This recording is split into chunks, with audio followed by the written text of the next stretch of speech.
राधे राधे। आप सभी का स्वागत है हमारे YouTube चैनल धर्म संसार में।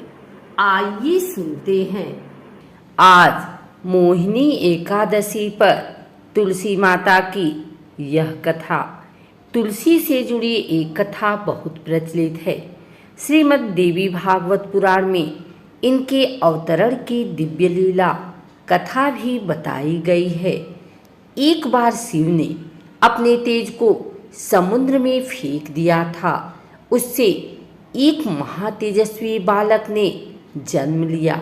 यह बालक आगे चलकर जालंधर के नाम से पराक्रमी दैत्य राजा बना। इसकी राजधानी का नाम जालंधर नगरी था। दैत्यराज कालनेमी की कन्या वृंदा का विवाह जालंधर से हुआ। जालंधर महाराक्षस था। अपनी सत्ता के मद में चूर उसने माता लक्ष्मी को पाने की कामना से युद्ध किया, परंतु समुद्र से ही उत्पन्न होने के कारण माता लक्ष्मी ने उसे अपने भाई के रूप में स्वीकार किया। वहां से पराजित होकर वह देवी पार्वती को पाने की लालसा से कैलाश पर्वत पर गया। भगवान देवाधिदेव शिव का ही रूप धरकर माता पार्वती के समीप गया, परंतु मां ने अपने योग बल से उसे तुरंत पहचान लिया तथा वहां से अंतर ध्यान हो गए। देवी पार्वती ने क्रुद्ध होकर सारा वृतांत भगवान विष्णु को सुनाया। जालंधर की पत्नी वृंदा अत्यंत पतिव्रता स्त्री थी। उसी के पतिव्रत धर्म की शक्ति से जालंधर न तो मारा जाता था और न ही पराजित होता था। इसीलिए जालंधर का नाश करने के लिए वृंदा के पति धर्म को नष्ट करना जरूरी था। इसी कारण भगवान विष्णु ऋषि का वेश धारण कर वन में जा पहुँचे, जहाँ वृंदा अकेली भ्रमण कर रही थी। भगवान के साथ दो मायावी राक्षस भी थे, जिन्हें देखकर वृंदा भयभीत हो गई। ऋषि ने वृंदा के सामने पल में दोनों को भस्म कर दिया।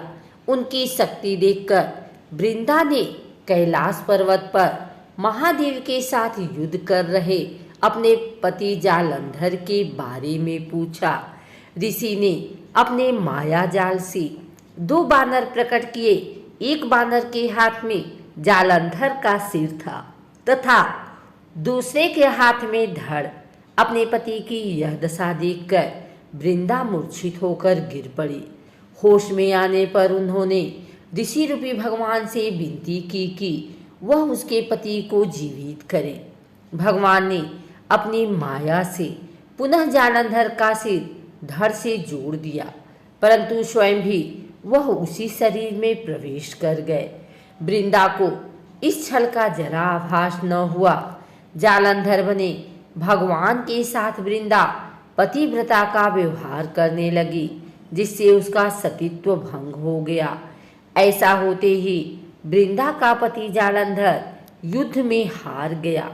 इस सारी लीला का जब वृंदा को पता चला तो उसने क्रुद्ध होकर भगवान विष्णु को शिला होने का श्राप दे दिया तथा स्वयं सती हो गई। जहाँ वृंदा भस्म हुई वहाँ तुलसी का पौधा उगा। भगवान विष्णु ने वृंदा से कहा, हे वृंदा, तुम अपने सतीत्व के कारण मुझे लक्ष्मी से भी अधिक प्रिय हो गई हो। अब तुम तुलसी के रूप में सदा मेरे साथ रहोगी। जो मनुष्य मेरे शालिग्राम रूप के साथ तुलसी का विवाह करेगा, उसे इस लोक और परलोक में विपुल यश प्राप्त होगा। जिस घर में तुलसी होती है वहाँ यम के दूत भी अश्मय नहीं जा सकते। गंगा व नर्मदा के जल में स्नान तथा तुलसी का पूजन बराबर माना जाता है। चाहे मनुष्य कितना भी पापी क्यों न हो, मृत्यु के समय जिसके प्राण मंजरी रही तुलसी और गंगा जल मुख में रखकर निकल जाते हैं, वह पापों से मुक्त होकर वैकुंठ धाम को प्राप्त होता है। जो मनुष्य तुलसी व आंवलों की छाया में अपने पितरों का श्राद्ध करता है, उसके पितृ मोक्ष को प्राप्त होते हैं। उसी दैत्य जालंधर की यह भूमि जलंधर नाम से विख्यात है।